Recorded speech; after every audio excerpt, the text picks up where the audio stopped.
Hello everyone, as always this is Maruf Ahmed with you. আজকে review করছি VIVO এর V11 এর। তো আর দেরি না করে রিভিউতে চলে যাচ্ছি। আমাদের আজকে ভিডিও তৈরি করতে হেল্প করেছে KRY International। তো ডিভাইসটি যদি নিতে চান তাহলে তাদের সাথে কন্ট্যাক্ট করতে পারেন। ডিভাইসটি তাদের শপ থেকে নিলে আপনি ডিসকাউন্ট পাওয়ার পাশাপাশি গিফটও পাবেন। ডিভাইসটি হাতে নেওয়ার পরে স্বাভাবিকভাবে সবার নজর যেদিকে যাবে সেটা হচ্ছে ডিজাইন। ডিভাইসটি প্লাস্টিক বিল্ড এবং গ্লসি ফিনিশিং করা, আর এর জন্য ফিঙ্গারপ্রিন্ট ও স্ক্র্যাচ দুটো পড়ারই দারুণ সম্ভাবনা রয়েছে। তাই চাইলে সাথে দেওয়া ট্রান্সপারেন্ট ব্যাক কভারটি ইউজ করতে পারেন। ব্যাক পার্টের কালারটা গ্রেডিয়েন্ট টাইপের, ওপর দিকে ব্ল্যাক এবং নিচের দিকে আস্তে আস্তে এটার কালার চেঞ্জ হয়ে আরেকটা কালারে কনভার্ট হয়েছে। এখানে আসলে দুই পাশ থেকে দুটি কালার পার্পল এবং ব্লু দেখতে পাবেন, বাট কভার ইউজ করলে এই সুন্দর কালার চেঞ্জিং এর ব্যাপারটা আসলে সঠিকভাবে বোঝা যায় না। ডিভাইসটি বেশ বড় সড়ো, তাই এক হাতে ইউজ করতে প্রথম দিকে কিছুটা আনইজি লাগতে পারে, কিন্তু সময়ের সাথে ঠিক হয়ে যাবে। ফ্রন্ট প্যানেলে আছে বেশ বড় সড়ো একটি ডিসপ্লে এবং ডিসপ্লের চারপাশে বেজেলের পরিমাণ অনেক কম, আর এগুলোর সাথে থাকছে নচ, ওয়াটার ড্রপ নচ, এই আর কি। আমার কাছে ট্রেডিশনাল বড় বড় নচগুলো চাইতে এই ছোট নচগুলো দেখতেই ভালো লাগে। নচ ছোট বলে এর মধ্যে শুধুমাত্র ফ্রন্ট ফেসিং ক্যামেরা দেওয়া হয়েছে এবং কোনো নোটিফিকেশন লাইট থাকছে না, যেটা অনেকেরই সমস্যা হতে পারে। নচের দুই পাশে ঘড়ি, ব্যাটারি পার্সেন্টেজ সহ অন্যান্য নোটিফিকেশন গুলো দেখতে পাবেন। নচের ওপর দিকে থাকছে ইয়ারপিসের সাউন্ড কোয়ালিটি কম ছিল এবং মাঝে মাঝে কথা বুঝতে কিছুটা অসুবিধা হতো। এখানে বলে রাখা ভালো যে আমি এয়ারটেল সিম ইউজ করেছি, তো এটা নেটওয়ার্ক ইস্যু হতে পারে। নিচের দিকে আছে তিনটে অনস্ক্রিন বাটন, যেগুলো চাইলে হাইড করে জেস্টার ইউজ করা যাবে। এতে করে ডিসপ্লেটি আপনার কাছে আরো বড় মনে হবে এবং সুন্দর লাগবে। কিছুদিন ব্যবহার করলে আপনি এই ফিচারে ইউজ টু হয়ে যাবেন। সো ডিসপ্লেটি 6.3 ইঞ্চের 19:9 অ্যাসপেক্ট রেশিও সম্বলিত এবং এর রেজুলেশন 1080x2280 পিক্সেলস। ডিসপ্লেটি আইপিএস ডিসপ্লে এবং ডিসপ্লের পিক্সেল ডেন্সিটি অলমোস্ট 400, তাই ডিসপ্লেতে ডিটেলস এর সাথে কন্টেন্টগুলো উপভোগ করতে পারবেন। ডিসপ্লে কালার টোন আমার কাছে ভালো লেগেছে, বেশ অ্যাকুরেট কালার শো করছে, বাট কালার খুব ডার্ক পাবেন না যেহেতু এটা অ্যামোলেড প্যানেল না। কিন্তু V11 প্রোতে অ্যামোলেড থাকায় এমনটা হবে না। মিডিয়া কনজাম্পশনের টাইমে কোনো নেগেটিভ ভিউ পাইনি, আর এই ডিসপ্লেতে ভিডিও প্লেব্যাকের এক্সপিরিয়েন্সই আলাদা। So try it. By the way, ডিসপ্লের এজগুলো কিন্তু রাউন্ড শেপের। আমার কাছে স্পিকারের লাউডনেস কম মনে হয়েছে। ডিসপ্লে সানলাইট ভিজিবিলিটিও চলে, ইভেন টাচ রেসপন্স নিয়েও কোনো ইস্যু নেই। এই ডিভাইসের ডিসপ্লে প্রোটেকশন নিয়ে কনফিউশন আছে, কোনো নির্দিষ্ট তথ্য নেই, তাই ভালো হবে একটু কেয়ারফুলি গ্লাস প্রোটেক্টর সহ ব্যবহার করা। এই বাজেটের মধ্যে এটা standard type display light up করলে আপনি ওপরের এবং নিচের দিকে দারুণ একটা লাইট ওয়েভ দেখতে পাবেন। ডিসপ্লেটির মজা শুধু মিডিয়া কনজাম্পশনেই না, আপনি মিডিয়াম লেভেলের গেমিং এর ক্ষেত্রে ইউজ করতে পারবেন। এর মধ্যে মিডিয়াটেকের Helio P60 প্রসেসর ইউজ করা হয়েছে অক্টা-কোর প্রসেসরের সাথে, আর আছে Mali G720 MP3 GPU।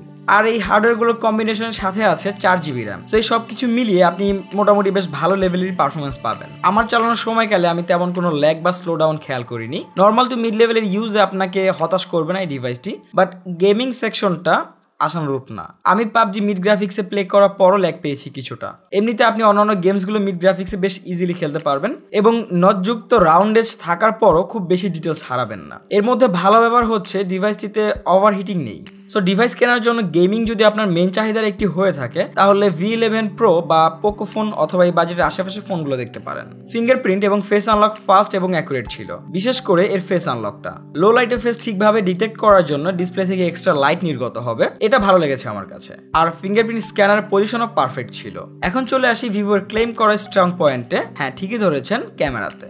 Back পার্টে আছে ডুয়াল ক্যামেরা সেটআপ, যেগুলো যথাক্রমে 16 ও 5 মেগাপিক্সেলের, আর ফ্রন্টে আছে 25 মেগাপিক্সেলের ফ্রন্ট ফেসিং ক্যামেরা এরিয়াতে গোল্ডেন কালারের বর্ডার পাবেন। হ্যাঁ, বাম্প কিছুটা আছে, বাট ব্যাক কভার ইউজ করলে সেটা টের পাবেন না। ডে লাইটে ভালো কোয়ালিটির ছবি নেওয়া যাবে।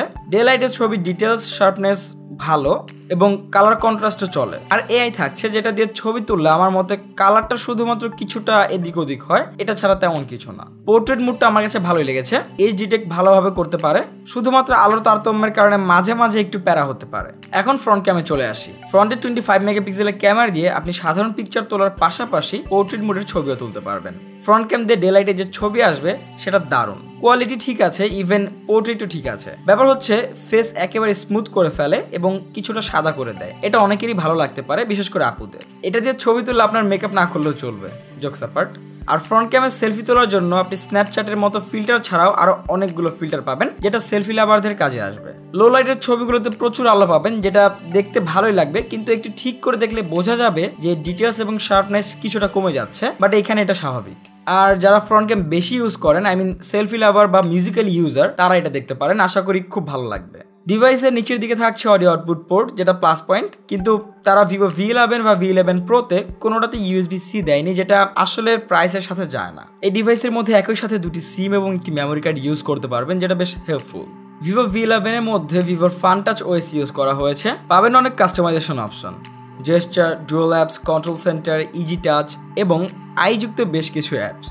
সেসবগুলো শুনতে আপনাদের কাছে একটু আইফোনও লাগতে পারে। আছে নন রিমুভেবল লিথিয়াম পলিমারের 3315 mAh ব্যাটারি, যেটা আমার মতে সারাদিনের জন্য এনাফ। ফেসবুক, ইউটিউব এবং টুকটাক গেমস খেলে দিন পার করা যাবে। কিন্তু এদের ডুয়েল ইঞ্জিন ফাস্ট চার্জিং থাকার পরও ফুল চার্জ হতে 1 ঘন্টা 45 মিনিটের আশেপাশে সময় লাগছিল। তো এখন কথা হচ্ছে ডিভাইসটি কাদের জন্য। যারা সুন্দর ডিজাইন, ডিসেন্ট পারফরমেন্স এবং ভালো camera, specially front facing camera নিতে যাচ্ছেন, তারা এটা নিয়ে নিতে পারেন।